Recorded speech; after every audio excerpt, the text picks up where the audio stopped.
Hello and welcome to Hotspots, a program where we work with the police department to look at crime data and find out what the police department is doing to target criminals in specific areas in specific hotspots. With us today to talk about it is Lieutenant Leo Nimzik. He is with the District 3 and also, as always, Chief John Bolduc.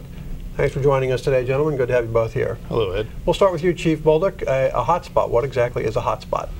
Well, a hotspot is an area that we know more crimes are being committed than the rest of the city. And what we do is we use crime analysts, very highly trained crime analysts, by the way, to analyze the cases as they come in, and they compare them to each other, and they look for similarities or differences. And one of the ways we do this is by looking at the geographical area.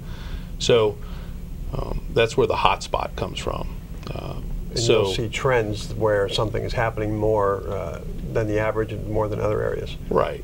Like what we'll find is we're able to look at time and distance and come up with similar crimes, and then draw a circle around that on a map, and then identify not only the known criminals in the area, but other similar crimes that have been committed there, and use analysis to come up with a strategy or a plan to deal with that particular crime. And one of the places where this seems to be pretty effective is for things like break-ins, the burglaries. Is that how this is? Yeah, it's predominantly a property crime incident, so we look at burglaries to vehicles, burglaries to residences, and sometimes criminal mischief. But majority of the time it has to do with burglaries. And this helps you zero in on who the offenders might be and help actually not just quantify the data, but actually find out who's doing it and go put a stop to it. Yeah, we found that in most cases, if not all cases, but most cases, that when we do finally make an arrest in a case, there's some tie to that area for the criminal that was committing the crimes in the area. Really, Either he lives close by or his girlfriend lives close by. That's an interesting twist on those kinds of crimes, because I know you've had other kinds of crimes where sometimes it's people from out of town, but here you see connections locally and you track that information. Well, interesting enough, the hotspot we're going to talk about today is people from out of town, and it's not geographically located in a small area, but the hotspot is generated by the similarity of the way the crimes are being committed. Okay, so you look for those consistencies too, even if it's not all in the same neighborhood. Yeah. Okay, now out on the west side of town, I know Acting Lieutenant Nimzik, you're out there. That's your district out there? That's correct. I'm District 3 Commander. And you're the commander out there. So that means you also are working with these numbers and this data, and you've even got a presentation on it. But you use this to then let your troops know where to focus. Exactly. On a regular basis, that's how we determine where we're going to direct our troops' focus. As the chief mentioned, our crime analysts are monitoring all the crimes committed in the city on a daily basis.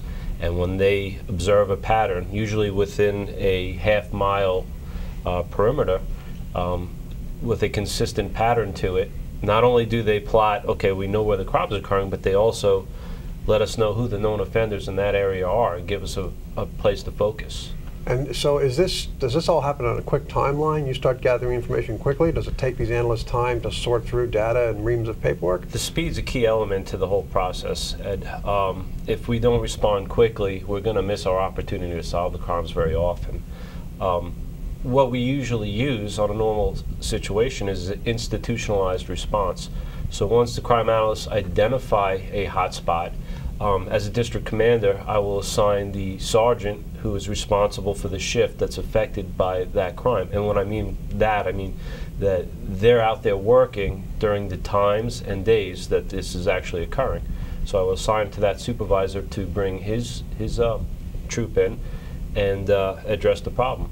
I know a lot of times for things like these car burglaries, people breaking into cars, often it's young people. And I guess to get around, they got to be walking through the streets, and your officers are out spotting that, and they start knowing what to look for. If they see somebody walking down the street at an odd hour in a place and time where this is on an increase? Absolutely. Well, officers are trained observers.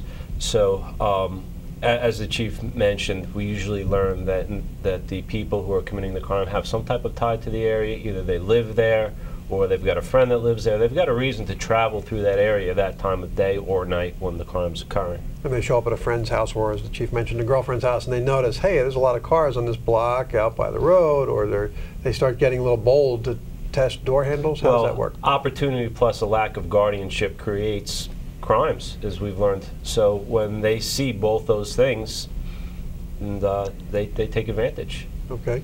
So, Chief, give us an idea of what some of this data looks like. What does it show us? Well, we track.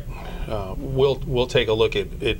Depends on the series of crimes. We'll, in this particular case, the one we're going to talk about here in a little bit, we looked at a year's worth of data to get a handle on this particular problem. But on a day-to-day basis on a hotspot, as soon as we hit 3 incidents in a small area, we'll take a look at the data. And as you can see on the graphic we're showing now, you can have a pretty concentrated area with several crimes in it.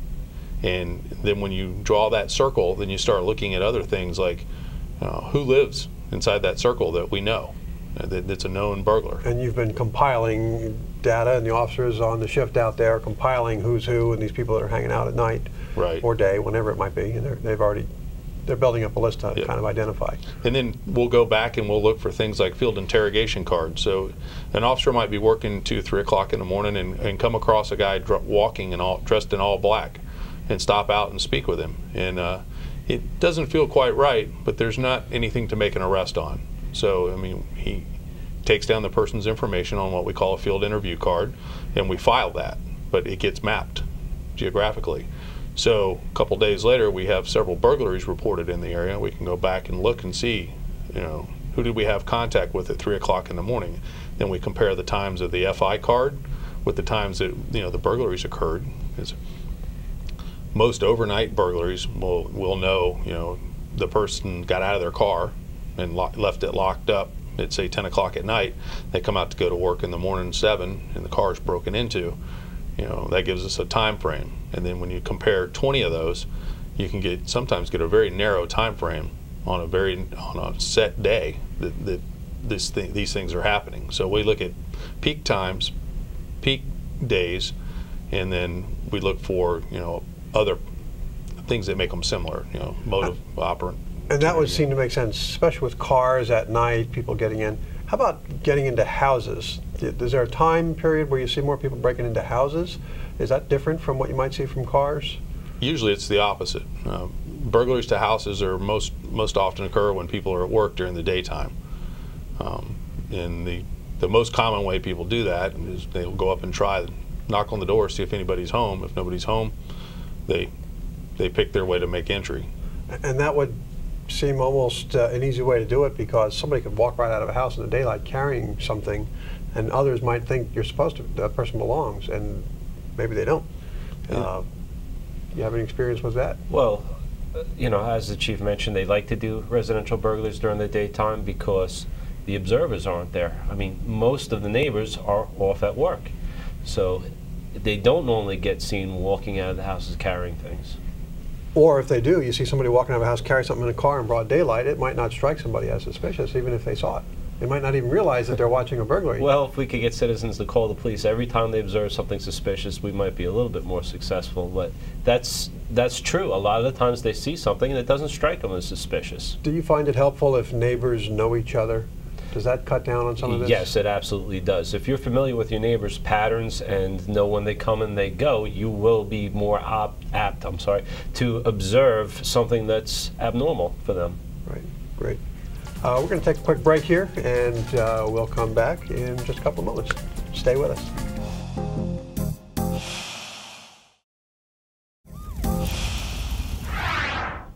Welcome back to Hotspots. We're talking to Chief John Bolduc and Acting Lieutenant Leo Nimzik of the city's police department about some crime data and trends, and we are now going to talk about something called felony lane.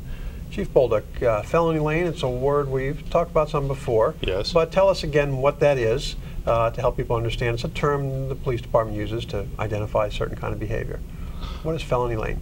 Well, felony lane is a name that we didn't really give it to a particular series of crimes that are occurring in our city and cities all along the I-95 and the Florida Turnpike corridor. Where the term felony lane came from, actually I think bank tellers coined the phrase. And this started as a series of burglaries where people would break into cars and steal people's purses or wallets out of the car, and then use the checks or the credit cards or the ATM cards to gain money. And they would go through the outside lane at the bank to cash a check, and wearing wigs, and they had people in their group that looked like the people. It was such an extensive group they could almost find somebody that looked like the person that they had their ID because they had their purse. So that's where the term felony lane came from. So from the farther distance, the bank teller being busy and through the glass doesn't really notice that that's a wig on some fool rather than the person on the driver's license, and it was getting away with it. So it's a term, these little tricks, I guess, that they're up to try to be clever. So that initial pattern of crimes has grown into an enterprise now. Out of the group originates out of South Florida, and what they do is they travel I-95 up into the areas like Port St. Lucie and on up into Palm Bay and over into the middle of the state on the Turnpike. And what they look for are communities that aren't as hardened, let's say, as South Florida, where people are a little more vulnerable because they're a little more trusting. And they leave their purse in the car, or they leave their iPad laying on the seat and lock the car, or don't lock the car, and go into a gym or go to a park and watch their children play baseball or something. And we've really had a serious uptick over the last year in this area. So we've had to address it.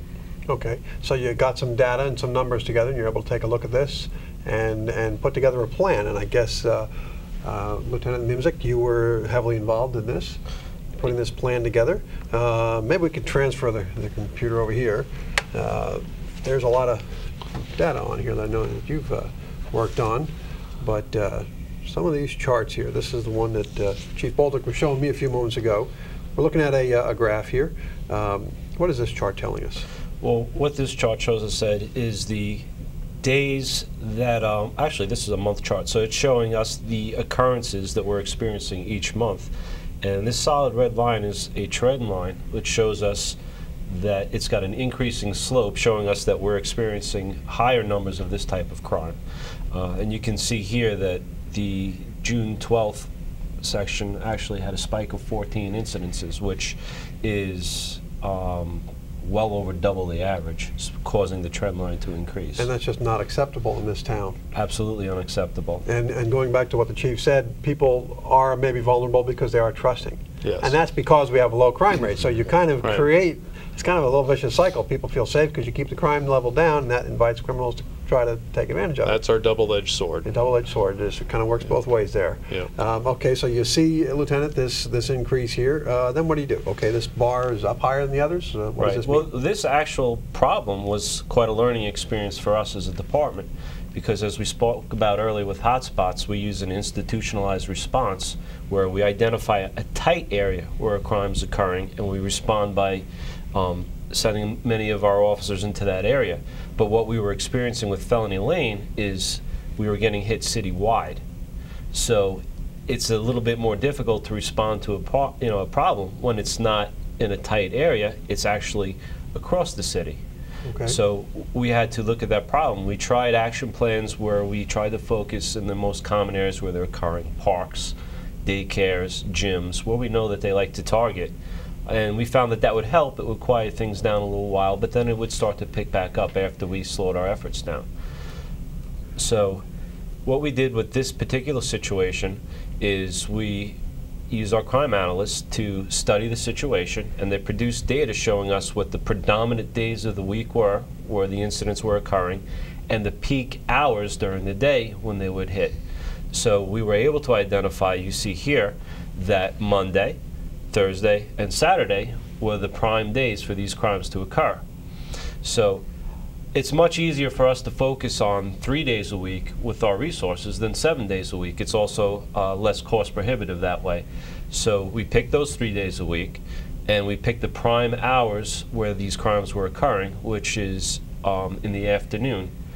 I think if we go back to the last chart, one more, you can see I'm looking at the temporal analysis that shows us where crimes were beginning at 1500, which is 3 o'clock in the afternoon, and peaking off around 2000, 8 p.m. So we put our resources, rather than try and guess where the crimes were going to occur within the city, we knew through intelligence that these people were coming from South Florida via I-95, traveling north, and they would get off at some of the major 95 intersections. Gatlin Boulevard was a prime exit for them, St. Lucie West Boulevard as well. So we decided to focus our resources into locations where we knew they were entering the city, hoping to deter them from getting off and spending time here. And so as they're coming up here, they think it's a soft target, as the chief mentioned, and they pull up, and one of the first things they see right away then is a police car. Exactly, change the perception. And give them a message that we're here and you're on the job and you're going to take care of business. That's right. Okay, so you worked with that. You put together a plan of several different ways of addressing this. You had some reserve officers out there patrolling the gyms. I guess, why would gyms be an easy target? Well, technology is something that's helped us all out, but it's also helped out the criminals. They predominantly use rental cars during these crimes because they feel they're less likely to be identified that way. So they'll get some unknown person to rent a car for them. They'll take that car, rent it in somebody else's name, travel up north on I-95, and lo and behold, most rental cars now are equipped with GPS. Well, GPS, you simply pop in gym, and it'll show you all the gyms in the area. Pop in park, it'll show you. They don't have to know the area because they've got an electronic device that'll take them right to the prime location for victims. And when women go to gyms, ordinarily, you know, they don't feel secure leaving their purses in a gym locker room. They feel better off leaving it in their car. When they go to daycares, they're just running in and out. Rather, they have to carry children. It's difficult to carry a purse and a child, so they'll lock the purse inside the car. Well, the bad guys know this, and they'll sit and watch the location, and when they see the lady get out of the car without a purse, they know the purse is probably in the car. And they know she's too busy focused on her child. She knows. They know she's got more important things. Exactly. GPS to target these places. Okay, so you put your reserve officers out there. Your volunteers were out working as well. And well, we utilize patrol officers on I-95 at the exits, as I mentioned, for a deterrence, and also they actively enforced. We use some reserve officers to patrol the areas of the gyms and the parks where we know the activity tends to be pretty hot. In the event that they see us still get off and get into that area, we had our patrol units with a response plan. So when we got the first felony lane to strike during a shift, all of our units would have an assigned location, like, you know, to a gym, a park, and we also got to the on-ramps for I-95, looking for possible suspect vehicles. We used many of our volunteers at the police department to hand out flyers and provide information to the public at these locations and help to educate them. And our criminal investigations division, as well as our special investigations division, did surveillance of these areas also from an undercover basis, as well as CID, criminal investigations, follows up with these crimes once they have occurred. We've been pretty successful getting fingerprints and tracking those suspects down through fingerprints, and then video evidence that we collect that they actually try and use the victim's credit cards. Right. So it's a multi-level attack, really. You're using this crime data to come up with a multi-level plan. You implemented the plan, and it turns out, comes to this next chart that we have here, which is really quite interesting. Let's talk about what this chart means. Okay. Well, what this chart shows you is... This is the results. Well, we'll look at it as results, sure. You can see where we began in January, and we had a slight decrease, and then we had a tremendous spike up around June. And then it started tailing off a little bit right when we started our action plan. It just dropped off the chart, and the incidents stopped. That's amazing. That's a beautiful chart to see. That's these kind of crimes going way down to the bottom here. We'd love to see that for every... Well, we would love to see that for everything. That's what we look for. That's a fantastic chart to look at. It's pretty effective, and it shows a good plan. I think, Chief, it looks like the whole system's working. Everybody, you got a lot of people in your organization, everybody doing their part to make this all work out and to get that bottom line result there that I know is real important to you. It is, and as you can see, the red line on that chart also shows a downtick in the trend there. So really what we look at statistically is we look at trends. You know, we have spikes, and we do react to the spikes, but in the big picture, what we're really looking at are trends, and if we can turn a trend around, then we know we're affecting it, and then we continue to tweak our response. One thing that Lieutenant Nimzik did leave out is we did a pretty extensive campaign trying to convince people that would be victims to not be victims by hardening the target.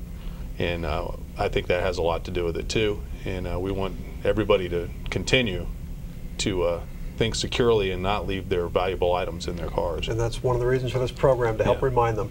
That's right. We're about out of time here, but if somebody thinks they see something suspicious, Lieutenant, what should they do? If they're not sure, and hey, I don't know, maybe I'm wrong, this might be somebody who's not causing a problem. We narrow it down to see something, say something, Ed. If you see something that looks suspicious, call 911. You've got nothing to lose and everything to gain. And let the police decide whether it was Let us do our jobs. That's what we're here for. I think sometimes people are a little reluctant to call because they think maybe they're overreacting, but I've never heard your officers complain about that. Well, we do hear people saying that they're afraid to call 911 because they don't know if it's serious enough. But however, if they miss that opportunity, so do we. So we ask that you call when you see something suspicious. And that is the way to get a hold of the police in this town, 911. 911. That's the main number to call. You don't have to wait for somebody to be injured or something like that. You call, we'll haul. There you go. Well, great. Chief John Bolduc, Port St. Lucie Police Department, thank you very much. Congratulations on this working out well. I know it's a constant battle, a cat and mouse game, but right now you got the trend line going down, and that's always a good thing. Thank you, Ed. Lieutenant Niemczyk, appreciate Thanks, your Ed. time coming in here today. Looks like good work on behalf of the people that you're looking after out there. I appreciate it. Keep up the good work. Thank you. Thank you. I'm Ed Cunningham, Communications Director. Thank you for watching.